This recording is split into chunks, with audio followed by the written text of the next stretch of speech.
3 signs that the real estate market is rebounding. Hello guys, welcome back to my channel. With this video, I want to update you all with what's going on in the real estate on the sales side. What is consumer sentiment, how are pre-approvals doing, and finally the sales data. So let's start. So as per the Bloomberg Canadian Confidence Index, consumer confidence in the real estate has rose to a new level since the end of September. It's at the highest level since September. This index is at 47 right now, which was way worse in September 2022. Check out this graph. This index just shows how much confident Canadians are when it comes to the real estate. If you see on the graph, in 2021, it was at the exceptionally high level. It was around 65. The index climbed to 47 on Friday, up from 45.7 in week before and 45.3 on January. This was shortly before the Bank of Canada announced the pause on the rate hike. Improvements in sentiment point to expectations of an imminent recovery in Canada's housing market. This leads us to our point number 2,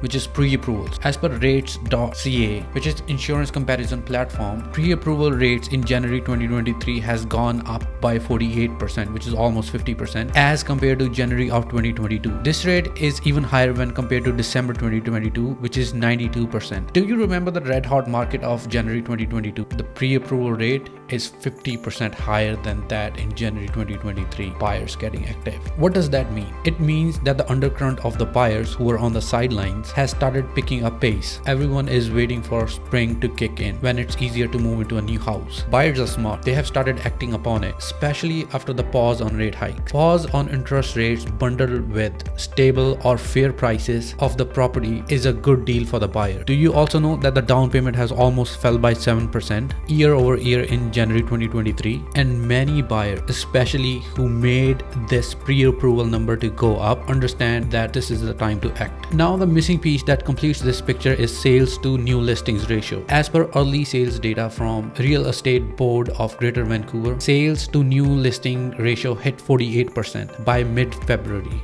which was just 24% in January 2023. Those who don't know sales to new listing, it is used to gauge the market activity. And the trend as compared to January 2023 shows that it's shifting towards the seller's market when it was only 24%. I actually emailed the editor of Western Investor who wrote this article to double check the numbers. Even as a realtor, I couldn't believe that it could be 48%. So as per this article, things have changed this month. The market bottom may have been seen in January 2023. At the midpoint of February, there have been 878 sales in Greater Vancouver, far higher than 334 that had sold at the midpoint of January. You might have heard about a property in Surrey which had 48 offers, right? Ping me if you want to know more about that property. As usual, I had to cross-verify these numbers, so I used my analytical skills through MLS. But the numbers were not adding up. I checked the new listings in February and sales in February, but clearly there was some misalignment. I emailed the author and he gave this clarification. In short, what he meant to say was that he gets data from the board directly, which processes and reports listings and sales outside of MLS. This means that this guy got the data about closings and completion that the board got every day, but this data hasn't been updated on the MLS yet. So this article stands correct. Even though it talks about Greater Vancouver, it's not much different from Fraser Valley board. So I did my due diligence, made sure I'm providing the correct information. So stay tuned for more updates, tips and tricks. For a shorter version of this video, go check out my Instagram page. It's in my YouTube banner.